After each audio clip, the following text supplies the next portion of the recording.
pertaining to the law. And questions have been arising based on the law itself. Okay, what laws do we follow now that Christ returned? What laws do we follow based on Paul's teachings?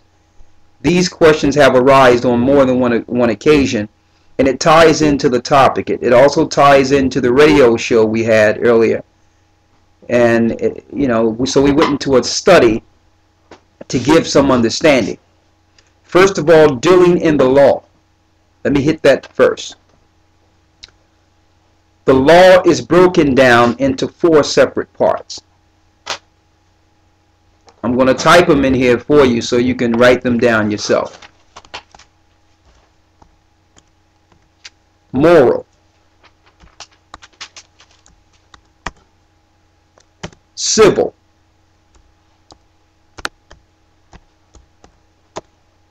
dietary,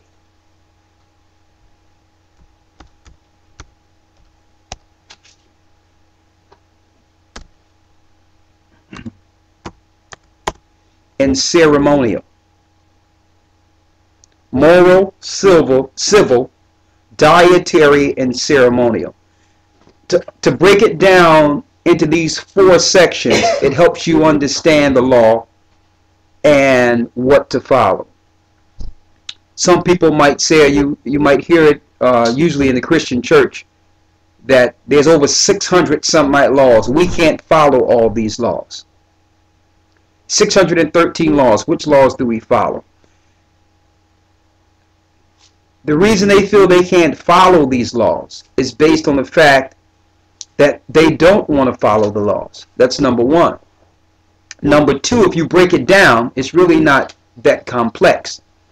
We follow more than 613 laws living in the world today. We follow more than 613 or 700 laws in our normal society in America, Europe, or what have you. But you don't tell the police when they stop you what's going on with these laws. We can't follow all these laws. You follow more laws in this society and restraints been put on you than the regular law written of in scriptures. And that was a restraint to a high degree. So let's break it down. When you go to Exodus, the 20th chapter, that give you the conditions of what we would call the content of the law. That's the base, that's the foundation of the what you would call Mosaic law, the law under Moses. You have ceremonial with remember the Sabbath to keep it holy. That's every Sabbath. That's ceremonial. Now let's relate that to our society today. You go to church, if you're a Christian, every Sunday. That's ceremonial. You're following a law. So you can't say that I follow Jesus every day, but yet you're keeping a law every week for a holy day. That's a law. Dietary is according to the law of what you should consume, what you are supposed to eat according to the Bible. The Bible gives you detailed understanding on the meats, fowls, and what comes out of the sea in Leviticus the 11th chapter on exactly how we should eat. Now either you could break that down and say, okay, that's all these laws. It's simple. Out of the waters, fish with scales and fins, period. So even though it may take a lot of words and different laws, it comes down to one thing, to show you how simple the law is. Then you have your moral law. Moral law is based on regular morality, how you should treat other people. Or, what happens, or not what happens, let me make this clear, like fornication or any type of ardent sexual activity or some type of ardent activity that's immoral. Let's put into play homosexuality. There's laws on how we should keep our vessels morally, right? Civil law. The civil law is, once these laws are broken, we must have some level of civility or judgment for the breaking of these laws. Like, for instance, someone breaks a law, thou shalt not murder. You accidentally, someone accidentally die in your presence and you're being charged for murder. I'm giving you an overview here. There's a law in which before someone can actually pass judgment on you, there's a suburb or a place that they can put you to protect you from the family until the case is heard, so that the family cannot come down on you based on anger without realizing the facts.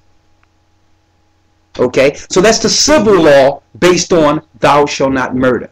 So with each of the 10 commandments come laws on how to apply and judge the commandments.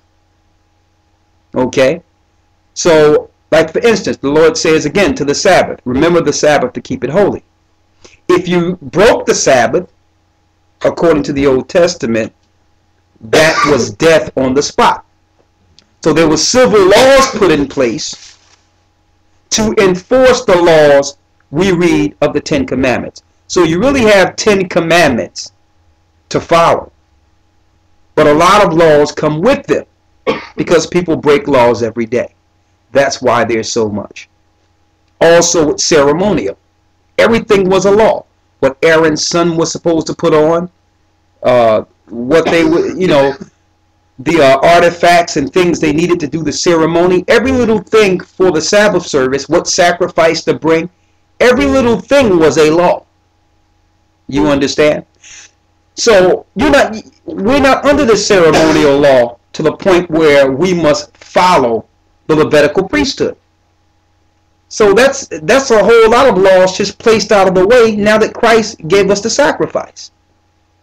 So when people say they cannot follow all those laws, it's really the 10.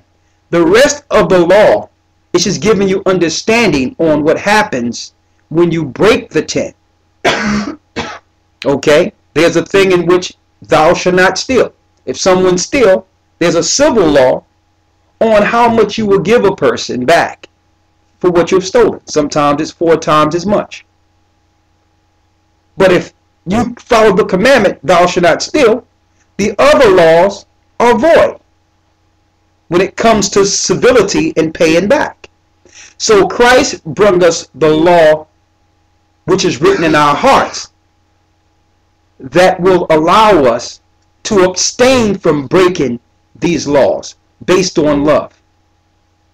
If we love, then those 10 commandments are intact. We'll treat our brother like we want our brother to treat us. Therefore, we will not steal from our brother. We don't want our brother to steal from us. Look how many laws that are just done away with based on you just following that law. Now I don't have to go to court. I don't have to deal with the civil part of it. All that. So we're just trying to give some common sense understanding to following the law. Ceremonial. We have holy days according to the Bible. Okay? But like Paul mentioned, we're not prisoners to the holy day. Okay? We're not in debt to the holy days, which means if we don't follow them to the letter, there will not be a penalty of death. We can acknowledge them, but understand that we don't have the things in place to follow the law according to the physical letter. Alright? But we can acknowledge them. Christ acknowledged the holy days. So did the disciples. But they didn't let the holy days become what you would call a burden on them. If they had to operate on one of those days to teach the gospel, they did so. Giving you some understanding to the New Testament and how to operate in grace with the law. All right? So I want you to just start off with that understanding. I can give you a list of the holy days, and we'll talk about that at the end of the class. You okay, sister? You want some water? Okay. Okay. All right. Now we're about to actually start the class. I want to go into that to give you the full breakdowns of the law, what we shall follow. Okay. Now, the thing that gets us perplexed is that under Christianity, they tell us we're not under law, but under grace. But if you break one of the laws in the church, you're in trouble.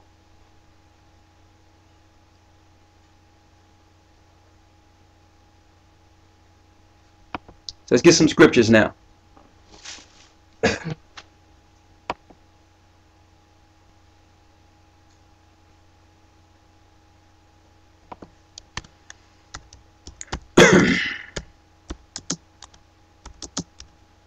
So what did Christ speak of that? What did he say about that?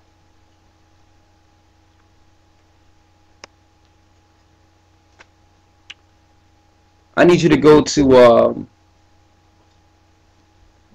Romans, where it says about the zeal.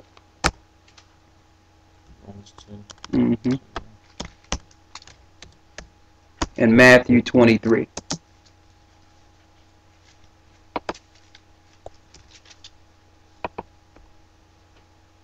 And write these down.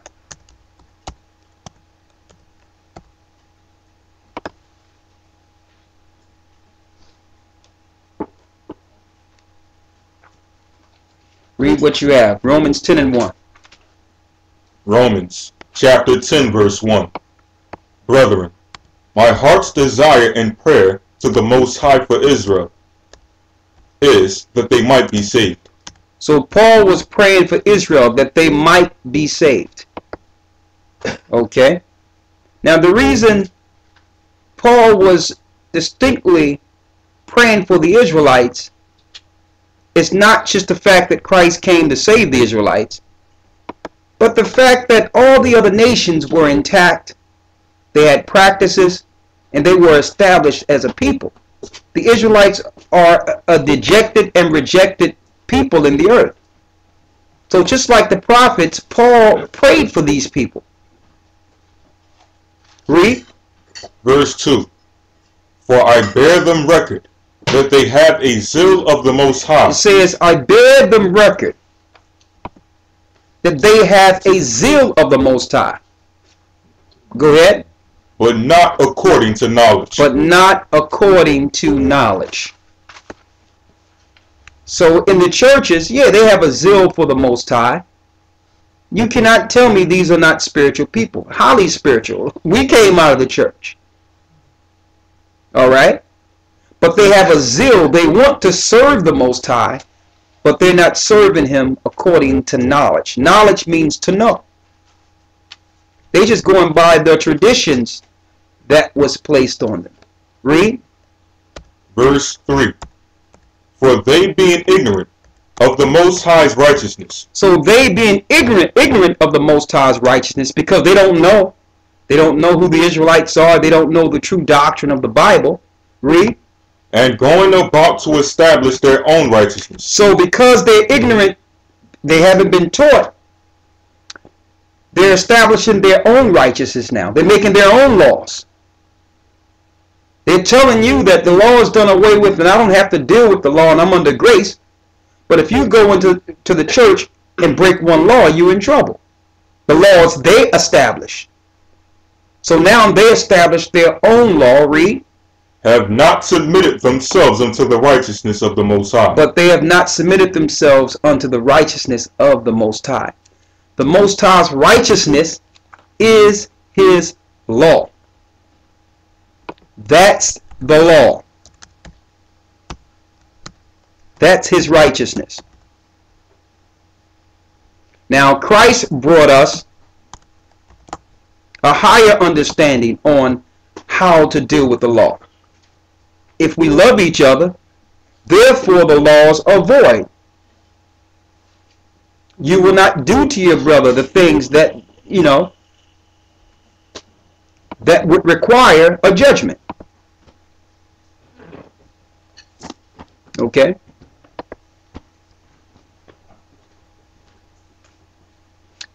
Go to Isaiah 51:7 to prove what the righteousness is of the Most High. And I need you to hold Romans. Don't let that go. Isaiah 51:7. Read. Isaiah chapter 51 verse 7. Hearken unto me, ye that know righteousness. It says, hearken unto me, ye that know righteousness. It says they have not submitted themselves to the righteousness of the Most High. Read. The people in whose heart is my law. The people in whose heart is my law. Read. Fear ye not the reproach of men. So we are not to fear the reproach of men, or what men may feel, or what they might think. Read. Neither be ye afraid of their revilings. And we cannot be afraid of their revilings. So as you can see here, to know righteousness, it's attached to the law. But Christ had to come because the law was incomplete in the old covenant. So that now the law could be written in our heart so we can avoid breaking the commandments written by Moses. All right? So I'm trying to give you some understanding. Let's get the scripture where it says, teach for precepts the traditions of men. Let's get it. Isaiah 29. And let's start at 13. Read it. Isaiah chapter 29 verse 13. Wherefore the Most High said, for as much as this people draw near me with their mouth. It says, as much as these people draw near me with their mouth. Oh, I love Jesus. I love God. God is in my heart. Read. And with their lips do honor me. With their lips they do honor the Most High. I love the Most High. I'm down with the Most High. I'm down with God. I love Jesus. Read. But have removed their heart far from me. It says they have removed their heart far from the Most High. Why? Because the heart should be attached to His law.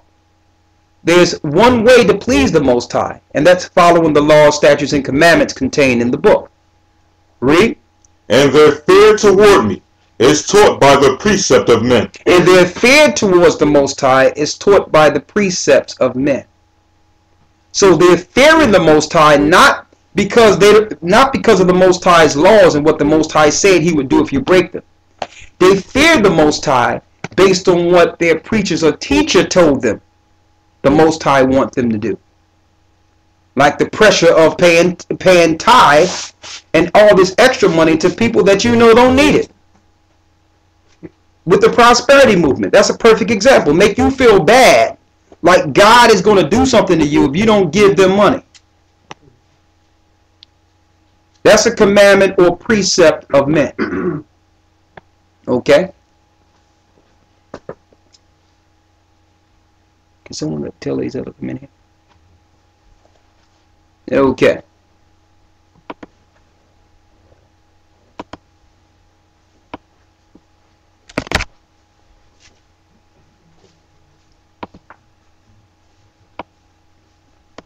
So now I want to go into a few things. I did a lesson not too long ago on the misunderstanding of Paul's writings.